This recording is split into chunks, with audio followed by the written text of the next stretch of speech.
بسم الله الرحمن الرحيم. الحمد لله رب العالمين، والصلاة والسلام على خير خلق الله محمد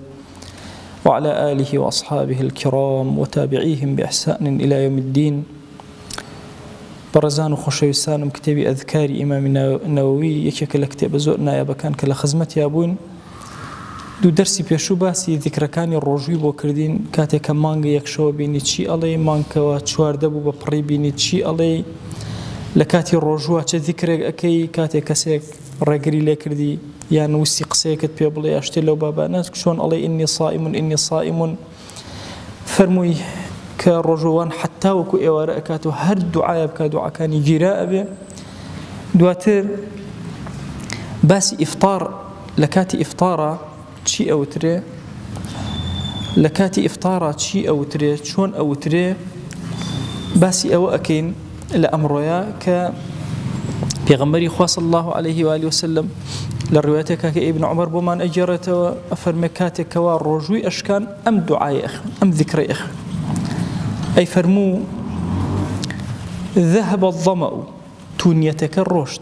كتايبها توني بوين لبينا يخوى الرشد الحمد لله وبتلت العروق دماركان من هرهموي بربون لأو وتتيراو بوين وثبت الأجر إن شاء الله تعالى وأو أجري كتاوريمان أكل لمسلي الرجوع دسمان بفضل إخوة دسمان كوت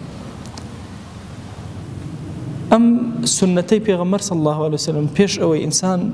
خرمائك يا آوك أي خوات الرجوك أشكينا زور قوري بيلا ذهب الظمأ تونيتي من رويشت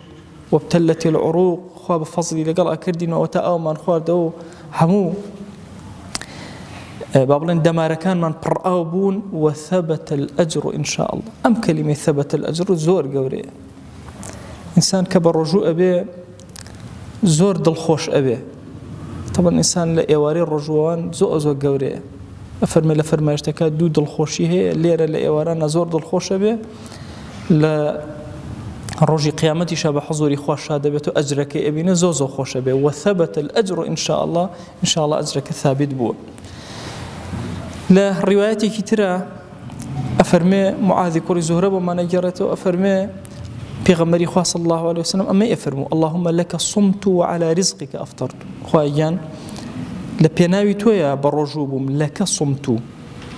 تنها لبيناوي تويا برجوبهم وعلى رزقك أفطرت ولسر رزقي تو رجوك مشكان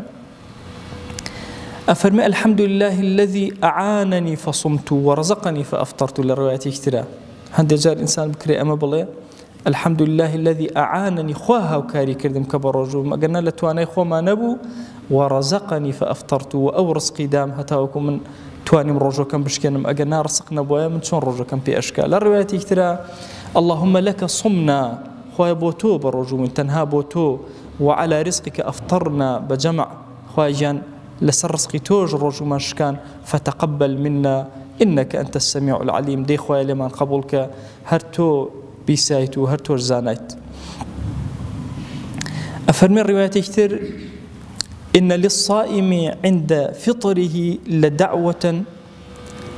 ما ترد أفرمي أو كسيك برجوة لكاتي الرجو شوان شكانك يا دعايك هي أم دعاي أبدا رد نابته دعايك هي لو كاتا خوي قوري جيراك تمر روايتك بيشو فرمي الصائم هل بياني وحتى ايوار الرجوك اشكيني حمو دعايك جيرا امان دعايك خصوصي ترى لو كاتي بربانغا كاتيكي زور تايبتا بو يكيق لدعا كان لي جيرا ابيتو لتقبول اكري لا روايتي عبد الله كري عمر هاتو أفرمك رجوك إشكان أي فرمو اللهم إني أسألك برحمتك التي وسعت كل شيء أن تغفر لي خوايا داوال لي أكن بو رحمتك حرتيش تداي بوشيو لقناهم ببوري أو أخوان همو الروايات أنا هاتون أكري إنسان هرجاريكي كان بخينا بو إلا زتي لي بكاو تشيجي لي ورقر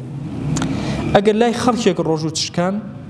سند وهاي سعدي كري عبادة وما نجرته وأفرمي نانكو هندق ميوجيان هنا وبيغمر صلى الله عليه وسلم لي خوالو رجو كي بيشكان فرمي أفطر عندكم الصائمون وأكل طعامكم الأبرار وصلت عليكم الملائكة الرجو وانان للاي إيوه الرجو بشكينا خواردني إيوه بس شاكا كاران بيخون وصلاة رحمة دعاء ملائكة بسرتانا بباري ئەمەش سنەتێکی زۆر گەورەیە لای خەڵکێک ڕۆژ و تشکان یا ئێمە ئێواران زیاتر لە مزگەوتەکانە کە هەندێک موسڵمان شتمان بۆ ئەهێنن ڕۆژەکانی پێ ئەشکێنین سنەت وهای ئینسان ئەم دوعایە بخوێنێ بۆی ئەو کەسێکەوە شتەکەی هێنا و ئەجرەکەی دەستکە. ئەگەر گەیشتیتە شەوی قەدر ئەوە ڕۆژومان تەواو لە شەوی قەدرا چ دوعایەک زۆرەکی ئەفەرمێ لە شەوی قەدرا دایکمان عایشە بۆمان ئەگێڕێتەوە ئەفەرمێ وتم بە خۆشەویست صلی الله عليه وسلم وتم ئەوە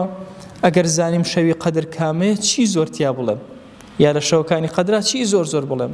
فەرمی ئەم دوعایە بخوێنە اللهم إنك عفو تحب العفو فاعف عني خوای تۆ عفوکاری زۆر عفوت پێ خۆشە دەی خوایە لە منیش ببوورە و لێم خۆش بە. ئەصحابی مەذهبی ئیمامی شافعی فەرمویانە سنەت وهایە زۆر زۆر ئەم دوعایە بکرێ زۆر قورئانی پیرۆز بخوێنرێ ذکری زۆر بکرێ دوعا زۆر زۆر بکرێ لەو شەوە چکەیەکی کە لەو شەوانەی کە زۆر مبارەکە ئومێد هەیە کە دوعاکان تیای گیرابێ. ئیمامی شافعی قسەیەکی هەیە زۆر عەزیمە ئەفەرمێ من بە سنەتی ئەزانم چۆن شەوەکە خۆتان مانووەکەن ڕۆژوەکەش خۆتان مانووکەن ڕۆژەکەشی خۆتان مانووکەن واتە شەوی قەدر و ڕۆژی قەدر لای ئیمامی شافعی هەر وەکو یەکە ئەمە دەقێکی ئیمامی شافعی و لە مەذهبی ئیمامی شافعی هاتووە کە ئیمامی نەووی بۆی نەقڵ کردوین لە ئەذکارە. ئەفەرمێ سنەت وهایە کەوابوو لە ڕۆژەکەشیە ئینسان زۆر دوعا بکە بۆ عامەتی تایبەت موسڵمانان زۆر زۆر دوعا بکە چونکە شیعاری صالحان و عیبادەتی عارفان لەم شەوانە یا لەم ڕۆژان و شەوانە بریتی بۆ لەوەی کە زۆر دوعایان بۆ ئومەتی پێغەمبەر کردووە صلی الله عليه و آله وسلم. کۆتا شت لە خزمەتانە لەم بابەیە بریتە لەوەی ئەفەرمێ ئایا لە ئیعتیکافە تۆ چه ذیکرێک ئەخوێن ئەفەرمێ لە ئیعتیکافە گەورەترین شتێ معتەکیف کە بیکە بریتە لە خوێندنی قورئانی پیرۆز ئەفەرمێ لە دوای ئەو تەواوی ذیکرەکان یەت بەڵام لە هەموو شتێک گرنگتر بۆ ئەودانی دڵی بۆ تربیەی بۆ تەزکیەی لە ناو ئیعتیکافە بریتی ئەبێ لە قورئان خوێندنی زۆر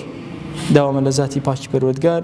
ئەم فەرمایشت و کەلیماتانەی کە لە خزمەتیان نابووین خوایە بۆمان بکەرە چرایەکی ڕۆشن بۆ ژیانمان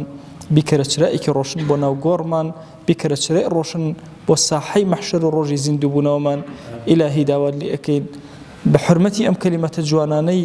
زمانی پێغەمبەر صلی الله عليه و آله وسلم إلهي داوال لي أكين برحمته بزي خود لبهشتا بحضوري بيغمبر من صلى الله عليه وسلم شاتك آمين آمين والحمد لله رب العالمين وصلى الله على سيدنا محمد وعلى آله وصحبه وسلم تسليما كثيرا أبدا إلى يوم الدين خواهي قول لقناهي من شيء أجبوري خواهي من قبولك